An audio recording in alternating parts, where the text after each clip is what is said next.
Okay, so before I get started on this video, which is going to be about the knife right in front of me here, I just wanted to give a quick shout out to another channel, and that channel is Warthog with 2Gs.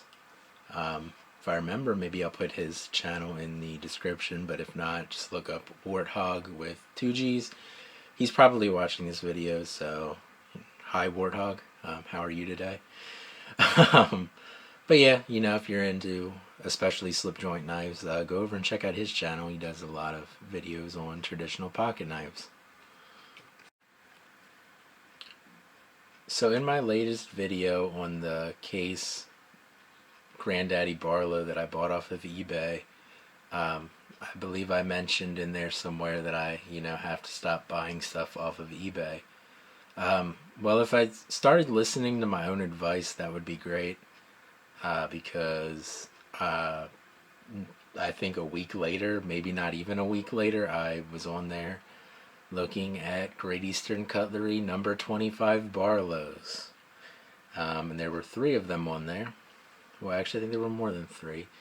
There were 3 that were buy it now prices, and there were a couple at auction. I bid it on the one for a little bit. I didn't get that. I made an offer on another one, so I didn't keep bidding, because if they accept that offer, you have to pay them that. So I didn't keep bidding. I wish I wouldn't have made the offer, because the one that was bidding went for like $120 or something. I think it was $128. I paid a lot more for this, and I don't want to talk about exactly how much I paid, because yeah, it was a lot. But this is the Pioneer Bone, number 25, Great Eastern Cutlery Barlow. And these are cute little Barlows. And for like the past few weeks, month maybe, these have been pretty much my grail knife at this point. Or my realistic grail knife, because my full-on grail knife is probably still the TC Barlow. But the thing about the TC Barlow is I'm not going to be able to get one probably ever, because I don't think Great Eastern Cutlery is doing SFOs anymore. So I imagine they're probably not going to be doing the TC Barlows for Charlie anymore. And I guess they'll stop doing the Yankee Barlows too. So those were 2 knives that I really wanted to have. The problem is that on the secondary market on eBay, they are priced outrageously. And, they always go at auction for upwards of $400 sometimes. And, I'm just not going to spend that on one, because generally speaking, a pocket knife is something that I carry and use and, enjoy that way.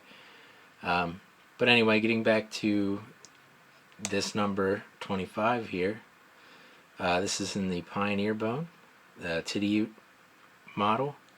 And I have to say, this is probably the worst fit Great Eastern Cutlery knife I've ever gotten. I mean, it's still not anywhere near as bad as some of the case knives that I've gotten over the years. But I don't know if you're going to be able to see, but that transition to that bolster from this cover material is pretty bad. And that was like the first thing I noticed, and I was a little bit disappointed because, I paid a lot of money for this knife. So that's, a really rough transition. Oh, you can see right there better. I don't know why I didn't turn it that way. So yeah, you can see there that's a really abrupt transition. I don't know if that was just something that was pretty common with these Pioneer bones, or if this one's, a knife that didn't turn out as well as some of the other ones. Stuff like that. It doesn't necessarily bother me that much. And when these came out, these were like $80 knives. And if I would have only paid $80 for this knife, I certainly would not have cared. But with how much I paid for it, I was a little bit disappointed. I have pretty much gotten over it at this point, and I still love this cover material. It looks awesome. And I think I would have preferred this over the micarta, which were the other, cover options that were on eBay at the time. When I did get the knife, the blade did have a very little bit of side-to-side play. Just a real slight amount. Probably wouldn't have even noticed if I wouldn't have done my normal test thing that I always do when I get a knife and test to see if it has blade play. had very slight blade play, and that's the first time I've ever had a Great Eastern cutlery knife with blade play at all. So I was kind of surprised there too. Um, so of course the action on it was great, and I did my normal, when knives have blade play, I did my normal. Oh, it's on this side. Did my normal, hit it with the hammer thing, so the pivot pin's sticking out a little bit there, and I slightly made the action a little lazy on closing. It still snaps to the half stop, still snaps open and everything. It's just a little bit lazier on the closing. But it's nothing that's that bad. So I'd rather have it be a little bit lazy on closing than have it have the side-to-side play, because I went a whole day and I was like, I'm just going to deal with it because I don't want to mess up the action. But then it kept bothering me, and so I had to fix it. So anyway, like I said, this was pretty much the worst fit Great Eastern cutlery knife I've ever gotten. And that's really saying something, because, neither of these things is really that big of a deal. There are no cracks in it. There's no freaking gaps, like, at all. So, very slight things, but a little bit disappointing, coming from Great Eastern cutlery.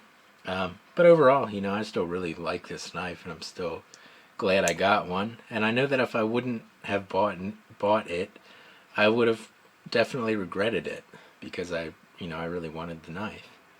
So, sometimes it's worth spending quite a bit more than you want to spend on something, just so that you don't regret it, at least in my opinion.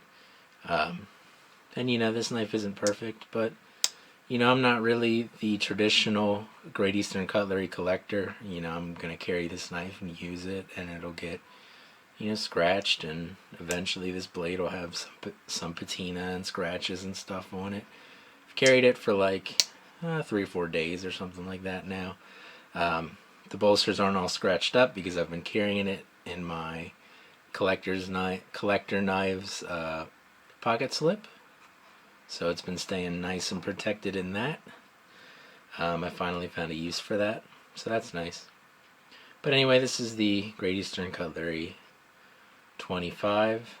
I think they call it a Little Jack. The Little Jack. And this one's the Barlow. It's also got these cool, what do they call that? Lined? Threaded? Something like that. Bolsters, which is unusual on a Titty Ute model. But yeah, that's my newest Great Eastern Cutlery purchase. That being said, probably by the time you watch this, I'll probably have bought another one, because I have a problem. I have developed Great Easternitis, and it is a problem. So yeah, it's gonna be it for today.